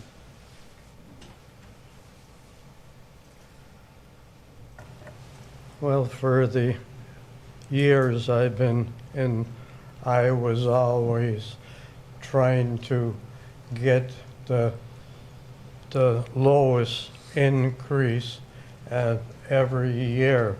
And when I heard 8.1, I thought, wow, we got a great city here, and we have to do a better job on that. And when we 7.4 last week, I was disappointed, but I thought the staff did a great job, and the council really did a good job. And I'm here today about the cemetery. We have, without exception, the best cemetery. You look at St. Catherine's, we're going to cut back and not have the best cemetery. I think that's a real sad situation. And we're talking about the McBain, and the seniors are so happy with the changes over there, and all of a sudden this council is going to say, no, we're cutting back hours and the facilities there.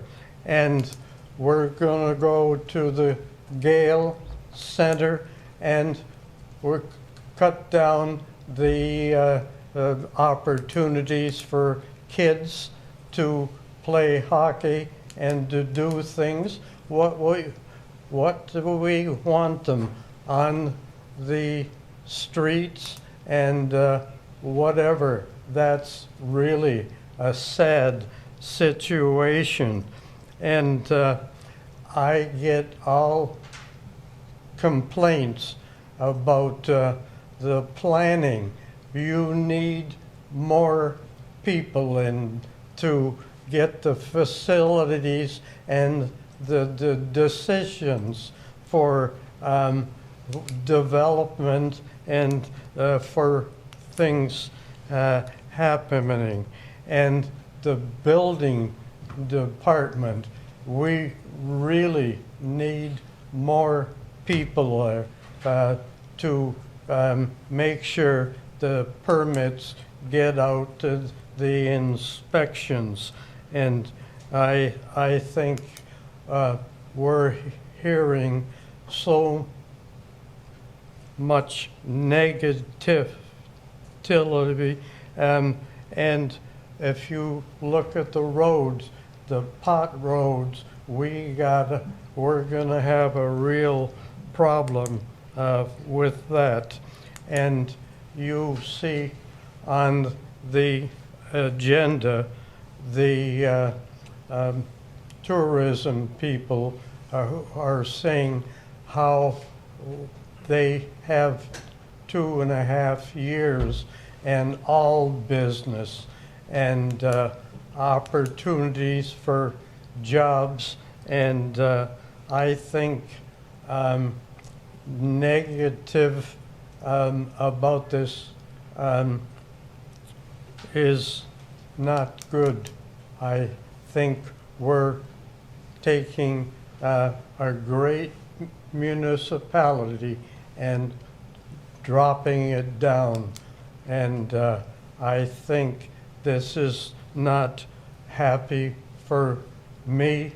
I always wanted the lowest increase in taxes, but I don't want to take all of the great things, trees and all the things we've talked about. And I think we're at a no good situation here. So I Thanks, think. Councillor. Well said. I have Councillor Patel. Through Chair to Mr. CEO or Ms. Clark, are we able to invest the reserve funds? And if we do already, how much do we make? Approximately, like, is that good or bad? Through the chair, yes, we do invest some of the reserve funds. Those amounts were budgeted in the budget. Off the top of my head, I want to say it was 2 million. I'd have to look that up and Okay. get back to you. But we definitely invest them. And we have some good returns on it too, right? Our returns on some of our investment portfolio were actually not performing to our standard, and we're in the process of switching them to a different organization. But we have really good returns on some of our GICs. The rates are wonderful right now. Okay, thank you. Go ahead. Through Chair, our service fees, do they increase with inflation or we keep the same fees throughout the years? Through the chair, the schedule of fees that went before council, I believe it was in the December meeting, was indexed for CPI and sometimes higher. In the past, not always were they increased, but we're working towards sustainability and gradual increases in those fees. And we're also looking to undergo a number of fee studies throughout the year to bring back hopefully even more revenue generating ideas to you for next year's budget. And how about the user fees? Do they go up or they stay the same? Through the chair, I guess those were the fees that I was referring to. Okay. The user fees, yeah. Service fees and user fees. Okay. Same idea. Same thing, okay. Councillor Strange. Yeah, thank you, Chair. And I don't know if it's a question for our Director of Finance or our CEO. How do we, and you might have said this already, how do our user fees compare to other municipalities, St. Catharines, Welland, I guess, the two big ones? You know, for an Don't let hour our of CAO ice talk or tonight. soccer, Don't let our CAO talk about it. our user for fields and that? Yeah, as discussed before, our field fees are like low by any standard whatsoever, and it's something that we're going to work on with the user groups. You know, we generate about $40,000 in total fees for all our fields, soccer and baseball combined.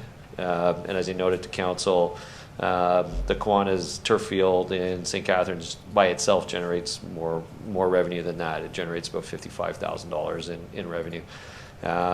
So, you know, again, it's a long-standing tradition, and I had the examples there. An adult baseball team in Niagara Falls pays about $190 for the year. Team in Welland will pay almost $600. St. Catharines does it by an hourly rate for the field, so if, you know, it's about $40 an hour. So if you took that adult field, you know, they would play a couple of games for the whole year, and that would be the use of their fees. So it is something that I think, you know, of the community, it's a bit of a pride point. We have some great organizations here for sports, and and I think it's important, to keep youth, doing things actively.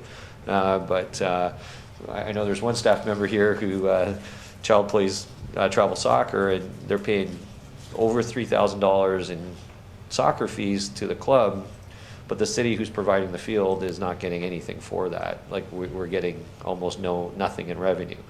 You're a house league baseball player. Little Mikey goes out and plays baseball. Mom and dad's paying over $200 for house league fees. The city gets $9.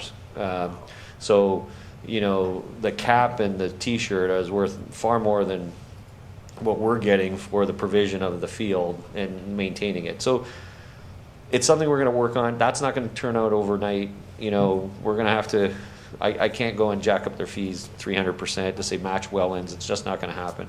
But I think there needs to be a fair balance between how much is being paid for by the user and how much is being paid for by the city. And we can look at different strategies too for the youth that require financial aid. We could, for those who can afford it, they should pay a bit higher rate, and the city can reserve some, put a money into a reserve to subsidize those. Everyone pays the same rate, but there's a pool of money that can help with affordability for those who need affordability. So there's different strategies we can use, and we'll take a look at that. When you look at our planning fees and some of the other, the cities who have done recent studies, and we're doing it, Welland, for example, has increased a lot of their fees very significantly compared to where our fees are. So not just sports fields, but some of our planning and building fees. So it's something that our staff is, this year there's 2 studies underway, I believe, or 3 studies.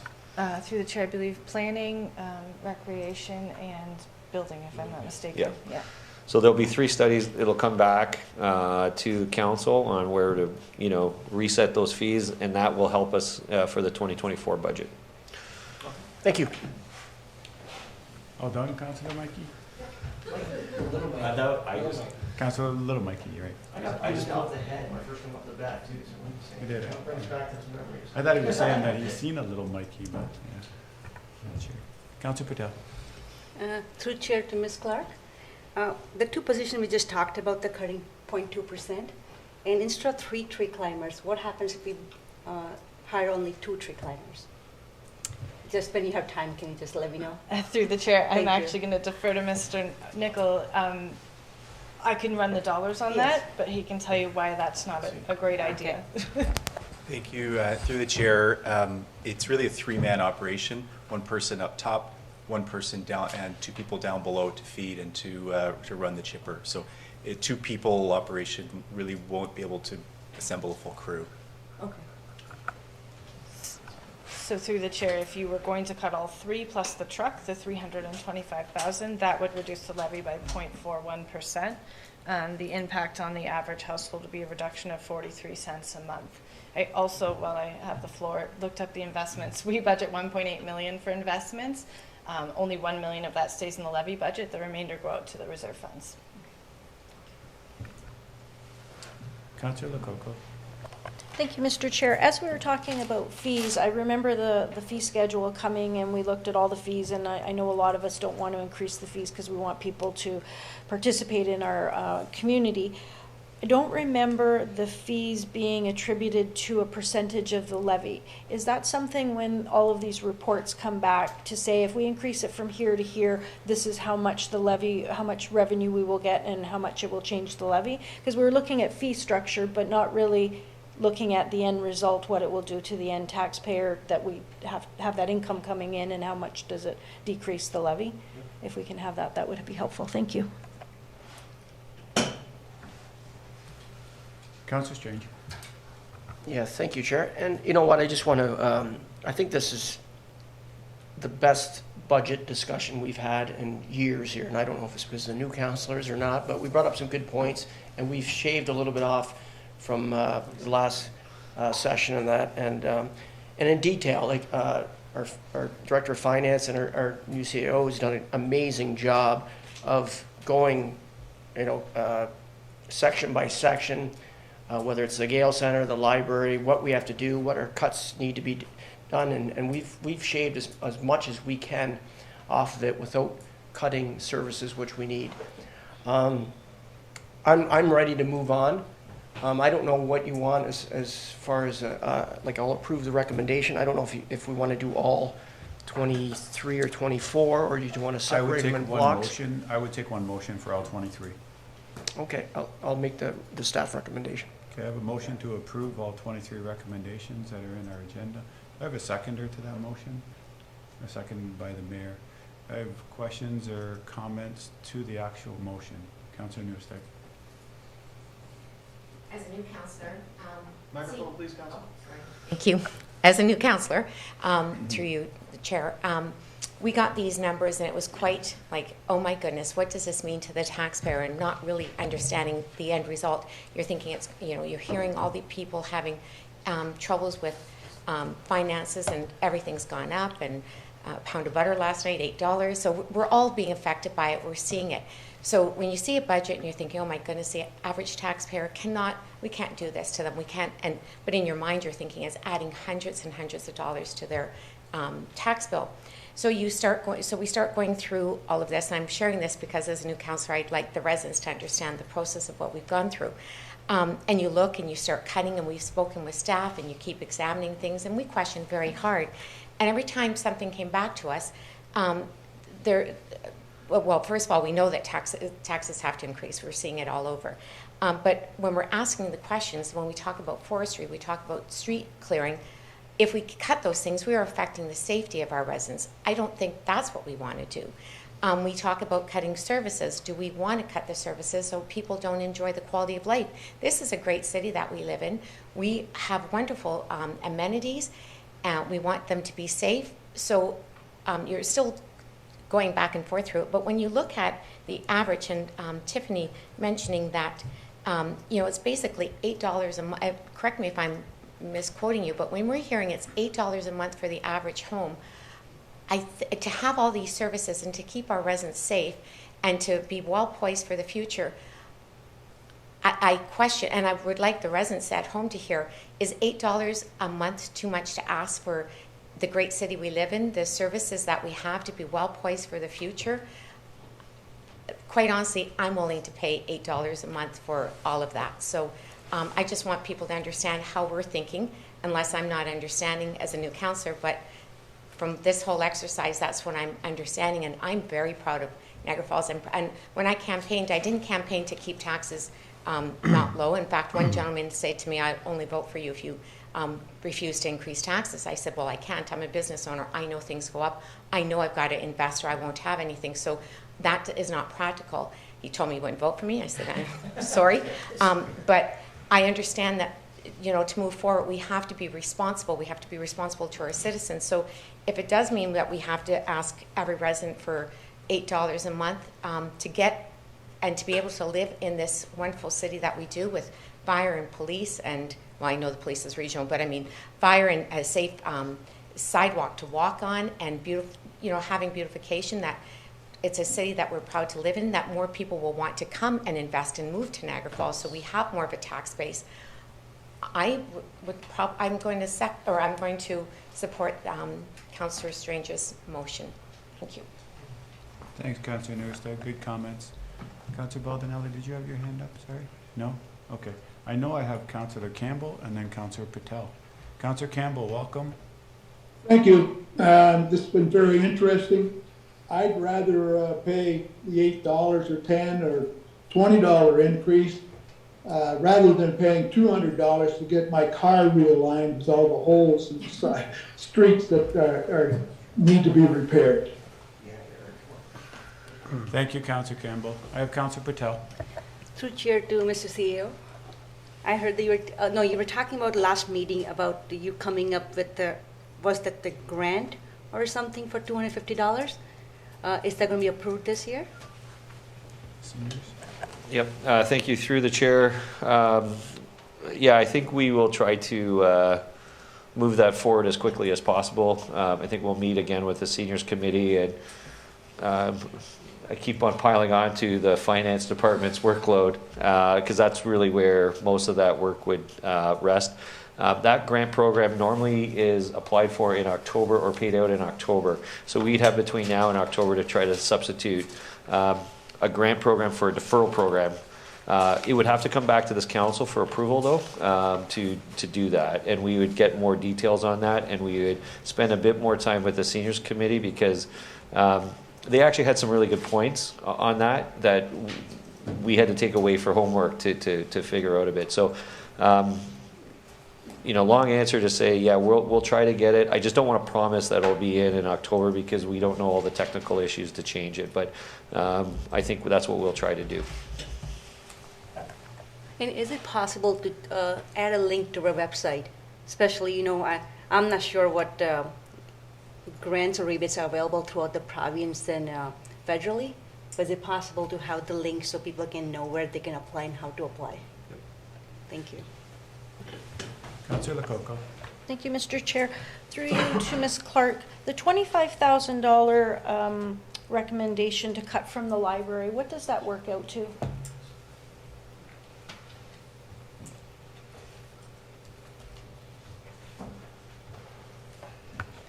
Through the chair, $25,000 reduction is 0.03% reduction of the levy on the average household. Just one moment. On the average household, that's a reduction of 1 penny a month. Thank you very much.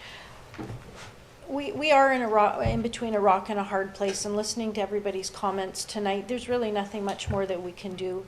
Staff have shaved off everything that they can. I don't want a 7.4 increase either, but for $8 a month, I'm willing to approve that to stay there, but I would really like to give the $25,000 back to the library and not cut it from them. We didn't cut it from anybody else. It's only one cent per for the resident, but $25,000 to the library does mean a lot, especially when they're performing a lot of our social services, and they've increased their budget by $71,000 to have security on site to keep the staff and the residents safe. So I'm willing to go with the 7.4. If we add the library back, then it would be 7.403. Is that correct? 7.44. 7.44. Still 7.4 if we round. Okay, so I'll approve the 7.44, but I'd really like to give the library the 25,000 back. But if we're going to have to go through each one of them, that 25, I'm going to have to say no all the way through then. Okay. Let me ask if that's a friendly amendment. So I'll go to the mover of the motion. Yeah, that sounds good. So what will that will add how much? Yeah, so, well, it doesn't really. It's like 0.003 or something like that. Yeah. Yeah, so Yeah. in other words, I guess that just means that we will amend or delete recommendation number 1, or amend it, right? Yeah. We will Yeah. amend it to add the $25,000 back in, and that will also be reflected in recommendation number 2, because Niagara Falls Public Library Board is listed in recommendation number 2 as well. So we can. And recommendation number 23. And recommendation number 23. So that would just mean that numbers 1, 2, And and 20. 23 are amended. And 20. Sorry, Ms. Corbett. Sure, yeah, that would be great. So through you, Mr. Chair, just so that everyone's on the same page, the first recommendation will read that council approved Niagara Falls Public Library fee for service request for $5,368,608, if I'm not mistaken, if Ms. Clark can confirm that.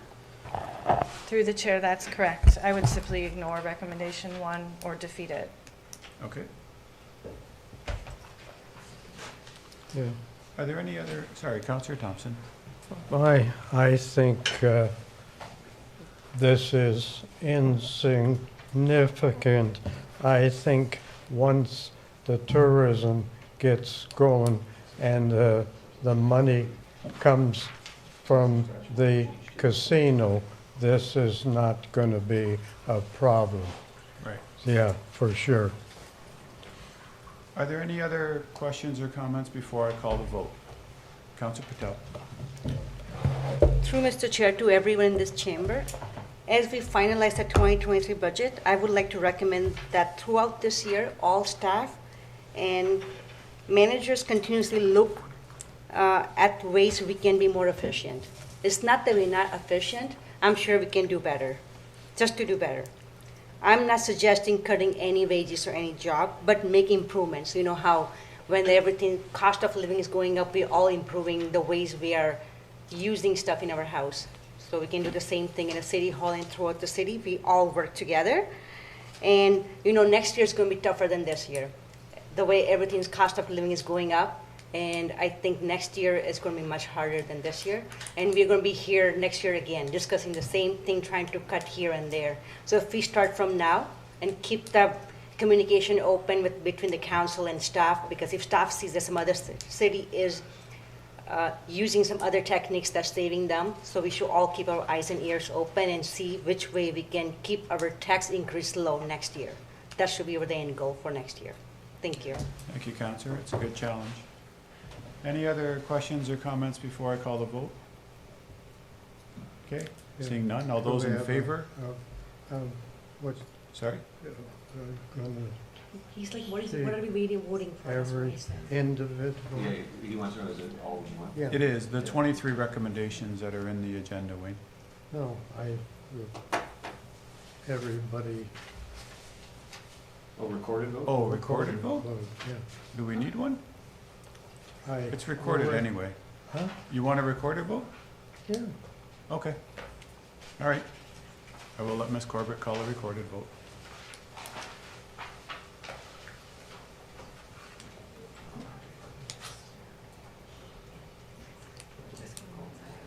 No problem.